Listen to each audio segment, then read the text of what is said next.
welcome back to another episode of the Who Are You to Lead Anyway podcast. This is the podcast where we master the skills we need to navigate leadership and life with ease. How are you doing today? It is Monday afternoon here, and I'm sitting out in the sun porch. You may or may not hear some birds. You may or may not hear some traffic, but this is what I'm doing today. And this is episode 101. And I wanted to do something a little bit different today. I was thinking about this over the weekend because on Friday, I had a coaching call with a client and we were discussing this individual was talking about their desire for a happy life, to live and lead a happy life. And that created a conversation that we had, and we did some coaching around it. And I have been thinking about this for a while now. And I wanted to share my thoughts with you because I think that there's so much that can be shifted, so much that can be changed when we bring our awareness to the things that are necessarily not helpful. So perhaps your experience about what I am about to say is different. And I would be elated to hear if this is true for you. Like, if what I'm about to say is different for you, I would love you to send me a message on social media and just tell me, because I'm sure that it does happen. However, it's not what I hear. So let me share what it is that I'm alluding to here. So in my personal and professional experience, I rarely encounter friends, colleagues, or clients who speak in terms of their desire. So instead, here's what I hear.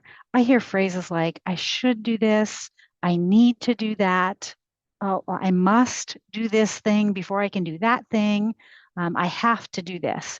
And these statements carry a much different energy than I'd like to do this, I want to do that, or I would love to do this, or I cannot wait to do that.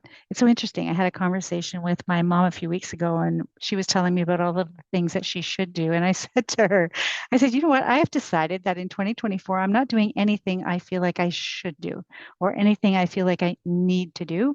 I want to do things that I want to do or that I love to do or that I just desire to do. And I think we're not taught to be able to ask ourselves questions like this. So before we begin, I want to invite you to just notice how different these sets of words feel in your body when you say them to yourself, in terms of the energy that you feel and the motivation that you have, because we're talking about happiness. And happiness, by definition, is simply the state of being happy. It's a feeling. And in positive psychology, happiness is defined as the experience of joy, contentment, or positive well being combined with a felt sense that one's life is good, that it's meaningful and worthwhile. So let me ask you, how happy are you in your life on a scale of 1 to 10, 10 being the best there is? What would living your life as a 10 on the happiness scale look like for you? From there, think about like, what conditions do you place on it? This is I want you to notice, this is when the I'll be happy when syndrome shows up, right? It's like, oh, I had a client today actually. Well, I'll be happy in September when these next couple of months are over. And I'm like, okay, hang on. Let's come back. Let's explore what's happening for you that you think that you have to wait until September before you can be happy, right? Like, and these are the sneaky ways that these sorts of things show up on us. So if we were watching footage of your life, what would be different if you were living life as a 10 or a 9 or an 8, or like you get to choose, but if you were living life at a scale, a rating in the scale that you wanted to, what would be different then than now? How would you be different, right? So if you were a fly on the wall here in my house, you would see me living in a positive environment. You would see me spending my time and my energy supporting my clients and feeling great satisfaction from my work. You would see me engage in gratitude because I express it to those around me. You would see me focused on my goals and working with a sense of accomplishment And you would see me, well, maybe you wouldn't use these words, but flowing with life as it comes without getting as stressed out as I used to get. So if you're listening to this and you used to work with me and you're like, hang on, you just need to come visit me at my house. You'll see the difference because you would see the sense of meaning and purpose through my nonverbal, my facial expressions, my tone, my body language. I'm sitting here right now and I have my feet up on I don't know what you call it on the outside, but it's like a coffee table, but it's on the outside. I'm struggling with the word right now, but I have my feet up, right? Like I'm sitting here in shorts and a t-shirt. The amazingness of all that is green is around me, and it is so wonderful. It is so absolutely wonderful. And I love that so much. And if I were in my office, I don't always take coaching calls out here on my sun porch, but I have. But if you were to see me on calls, you would see me engaging and sharing from my heart with my clients, with my family, with my friends. So happiness in this very moment, and it could change, I suppose, but I don't think so. But it's when I feel expansive, when I feel open to new ideas, new experiences, when I'm learning new things, I am so happy. When I'm exploring new techniques, new tips, new coaching questions, when I have this deep, meaningful conversations with people that I love. And at the end of the day, you would see me tuning out or turning out my light at night and just checking in with myself and feeling so satisfied with life, treating myself with kindness and compassion instead of beating myself up. You would see me taking care of myself by exercising, by meditating, by journaling, by eating well, by sleeping well, all of those sorts of things. And I share this with you because I think it could be super useful, especially if you knew me before, because I didn't always do all of these things. It would be very, very common for me to not even take time to have lunch, not take time to have a break because I would tell myself I don't have time for a break. I would tell myself I don't have time for lunch. So it's about achieving balance, which is when I'm focused not only on others, but also on myself, not solely focused on the external, but also focus on the internal, more of a me too vibe, right? Like, yes, yes, and that's actually a better way to describe it is yes, and yes, I care about other people and I care about myself. So the simplest way I can think of this in order to articulate it to you is imagine happiness as a bank account. Are there more credits than there are debits? Are there more deposits than there are withdrawals? Am I experiencing more positive emotion than negative emotion? And I'm not stating that negative emotion is a bad thing, but if I'm feeling out of balance, what are the ways or what are the things that I can do for myself to rebalance things for myself? Now, for me, when I'm engaged and present, my life feels truly, truly magical. And I've had moments where I have paused to take a mental snapshot, and I felt so incredibly grateful for my life. Sometimes I think, like in this moment right now, talking to you, I think, wow, this is my life. This past weekend is a great example. If you are listening in real time, we had family come in to visit us, and it was their first time being here. And what I noticed as I was engaging in this conversation, I just taken a moment to just notice and see our lives through their eyes and to become so incredibly grateful for all of the choices and all of the decisions that I have made, that my husband has made, that have led us to be able to live this existence. And we are not rich people. We do not live in $1 million home. We do not have new cars. I could list all of the things we don't have, but that doesn't matter. It doesn't matter to us. We are happy with and in love with the life that we have created. We talk about this all the time. So that's another thing you would see if he were here and you were a fly on the wall, because both of us come from humble beginnings. And so if we were to measure success, right, by what we knew to be true for ourselves before, what we know to be true for ourselves now, we're successful by all of those measures.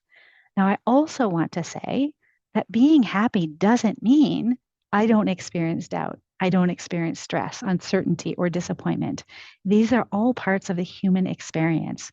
The key distinction that I want to make here is that when we have unfulfilled dreams, unfulfilled goals, or desires on our heart, right? If we have those there, that can lead to dissatisfaction if we don't take action into that, what we want for ourselves. So, what is our work? It's to choose which life we want to live and to experience, because both happiness and unhappiness and everything in between is available to us. We can, as a human, we can calibrate to either one anytime, anywhere. And when we find ourselves not living our best life or being our best self, we can and do have the power to choose again. I not only believe this, I teach this to my clients and I do this for myself. So I want to invite you to think about the life that you would love to have. Who would you be in that life? What do you imagine you would be thinking and feeling about that life? And allow yourself to go there and just really explore and be curious and play with that, right? Like really examine it. No place for judgment or blame. Just allow yourself to go there. Just allow yourself to just dream. And then ask yourself, what are the ways in which you speak to yourself that shape the life you're living now? I don't know who says it, but there is a quote, something along the lines of like, if you want to know what you think, look at your life. Your life is a reflection of your thoughts. And so this is interesting because I'm looking up right now, and there is it's not art. I wouldn't call it that. I would call it's a piece of wood with some words on it, and the words say, "Your mind is a garden." Your mind is a garden. Your thoughts, I'm walking now to actually read it. Your mind is a garden. Your thoughts are seeds. You can grow flowers or you can grow weeds. So I believe this so much that I have this in my house. So in this moment, I'm a pretty happy and content individual. I work for myself. I love what I do. And for the most part, my life is pretty amazing. And guess what I say to myself? I tell myself I have an amazing life. I tell myself I love the life I have, the life that I've created. And I feel so good about it that I show up in my life from that mentality. Now, I've been known to say something great is about to happen and I can't wait to see what it is. So I think that way. I think that way now. Now, are there areas that I would like to improve? Absolutely. And I'm making some conscious decisions to change those areas. And at the same time, all of this goodness is happening within me and around my life. I see many, many leaders stressed and frustrated for various reasons, and it hurts my heart. And it gives me so much joy to work with them and help them change their own experience. So, despite all the challenges and all the changing circumstances that we are experiencing right now globally, we also live in a world that is full of possibilities and full of magic. We have so much more capacity than we think we have. We have so much more potential that we can grow into. We have such beautiful creatures surrounding us. In Canada, and I realize this isn't the case everywhere, but in Canada, we have 4 distinct seasons we can explore, along with the sunrises and the sunsets, and all of the other big and small wonders that nature gifts us. Now, as a human being, we can experience love, connection, compassion, creativity, expression, and so much more. Like we have such a full, beautiful spectrum that we can experience. All we need to do is to choose to open ourselves up to it.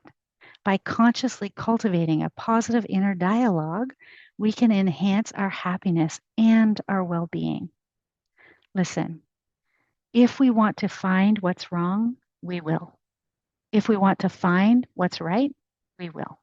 We each have the choice to direct our mind, our energy, and create a beautiful life, both personally and professionally. Period. Right? So, my invitation to you today is What do you want to choose? With a hand to your heart, think about the life that you can create, the one that you just imagined for yourself a moment ago, because you are a conscious creator. And if your life is not as happy as you would like, look at how you've shown up. Look at how you've been thinking about it. Are you using your resources? You are your most valuable asset. Are you using your resources in a way that supports you? That's your time, that's your energy, that's your money. And are you using those in ways that make choices that allow you to have the life you want? Listen, taking ownership of your life isn't always easy. I know. And I've lived multiple lives in different stages, often calibrating to negative noise myself. I've learned that there was another way, that there is another way. And now I teach it to my clients. I engaged in therapy, particularly CBT, cognitive behavioral therapy, which I did actively for 2 decades. Yes, you heard that right. This is the first time I'm ever sharing this on the podcast. And that helped me understand and make sense of the past, which was great. And then I found coaching. And for the last 8 years, I was able to focus my most valuable resources on all of the steps that I could take to take agency over my own life and decide what meaning I want to assign to whatever happened in the past, and then focus my intention on what I want to do next. This is the difference between therapy and coaching. Therapy is based on the past, coaching is based on the future. It's like, okay, so what? Now what? Now what do you want to do? So I no longer blame or shame myself for being a person who is, for example, married a second time. So a divorce doesn't mean I'm a bad person. It doesn't mean my ex-husband is a bad person. We are both individually great people, and we're just not married anymore. We also didn't fail, and we're also not failures because we changed our mind from the words that we said to each other in our 20s. So, in the simplest of terms, coaching has allowed me to recondition myself from old patterns of thinking and behaving. There were so many mental boxes, mental constructs that I used to put myself in, and I have been taking them down one by one. And I'm not done yet. So, of course, whenever I set new goals, when I set new dreams or aspirations for myself, all of the old conditioning, all of the old patterns show up. And I mentioned this last week. This is where they're like, well, who are you to do this? Is it Cynthia? Comes up, and so much more nonsense that my brain serves me. And here's what's great about that. When I set big goals and all this shit comes up, then I can work through it. If I don't set big goals and none of that comes up, I don't know what I'm dealing with and I can't work through it. I'm flying blind, right? So whether you're brave enough to look or not, you have created your current life. And there may be changes you want to make. So what do you desire? Have you voiced it? Have you shared it? Are you reaching for it? Are you giving yourself permission to live into it? What do you need to deal with? What do you need to manage? Or what do you need to address in order to make the changes you want to make? Are you courageous enough to abandon the status quo, to abandon an old pattern that you tell yourself is serving you, but you know that it isn't? Listen, I know because I've been this person. I talked myself into a situation more than one every damn day, trying to convince myself that it was the right thing to do. And when I did that, I would come home exhausted, physically and mentally drained, which is why I know it doesn't work. It's not sustainable. And now I know that when you say yes to the desire on your heart, whatever it is, When you are happy and when you are enjoying your life, you are not only getting to enjoy it and feel good living the life that you've created, you also give others permission to do the same. And conversely, not enjoying your life can also influence others to do the same. Both options are always available. Now, why does happiness matter to you as a leader? Because if you're not happy, you're not motivated, you're not engaged in your work.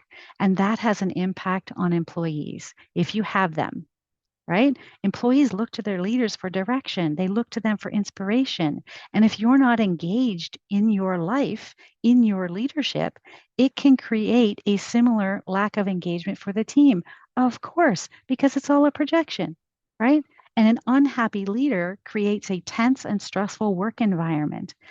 Negative moods cause poor communication, increased pressure, and then the unrealistic expectations show up that cause others to feel anxious and overwhelmed and not feeling like they're in a position where they can say no or they can push back.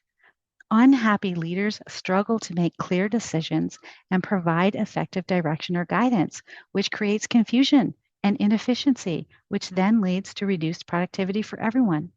So, what I'm describing here is in a negative environment, and negative environments create turnover. And then what happens? The talented people leave because they don't get the support they need, they don't get the direction that they desire, or they don't get the engagement that they need from their leader to be able to perform their work well. And they're talented people, so they have choices, right? Talented people have choices. We need to remember that because when they leave, all that happens is the negativity increases, which leads to conflict, lack of cooperation, and you leave all of that unchecked. And then before you know it, you have a toxic culture where negativity and lack of trust and poor morale is the norm. So if this is you, right, if I'm saying these words and you're seeing this as a mirror, it's crucial to recognize the impact your mood has on you. Maybe this is your leader, right? But take a moment to reflect on what might be causing your unhappiness and how it manifests in your leadership style. Now, most people are about as happy as they make up their minds to be, but understanding what's causing it, and here's a hint, it has a lot to do with the words you use when you're talking to yourself about the circumstances that you're in, about yourself, about your leadership. And every challenge is an opportunity for growth. So embrace the journey and recognize your efforts to improve your well being will have a profound positive impact on you, your leadership, and your life. Reflect on your choices and the life that you want to create. And if you need or want or would love support, set up a call. Let's talk about what it would be like to work together. Coaching can not only shift your mindset, it can help you create a life you love. You just have to be willing to walk outside of some of the stories and the ways of thinking and behaving that you have been accustomed to up until now. So just imagine this season, it's July. Imagine this season as a garden. What did you plant in the spring? What do you want to harvest in the future? What tending does your garden need? Because your desires and your dreams are unique to you. And I believe that they are meant to be nurtured and pursued. So as I wrap up, I encourage you to think about the life you can create. It's a conscious choice. Life is 50-50. It's a mix of good and bad, happiness and sadness. But with this awareness, you can make choices that bring you joy and fulfillment. So with that, I want to say thank you so much for listening. If you have enjoyed this episode, I would love to hear from you and have an amazing rest of your week. And I will see you next time back here on Who Are You to Lead Anyway? Take care. Hey, leader. Thanks for tuning in to the Who Are You to Lead Anyway podcast. I hope today's episode inspired you to embrace your authentic leadership journey. I want to invite you to join my mailing list at www.cynthiajamesoncoach.ca. And claim your copy of Your Inner Compass, a guide to charting your course to authenticity. This guide will help you understand what truly matters most to you. My vision is to empower individuals to live and lead lives in harmony with their core values, become catalysts for positive change, and navigate transitions, all while fostering connection and belonging in the world. Lastly, your feedback shapes this show, so I would be honored if you would subscribe, rate, and review. Thank you so much for being a part of this community dedicated to authentic leadership. Together, let's make a meaningful difference in this world.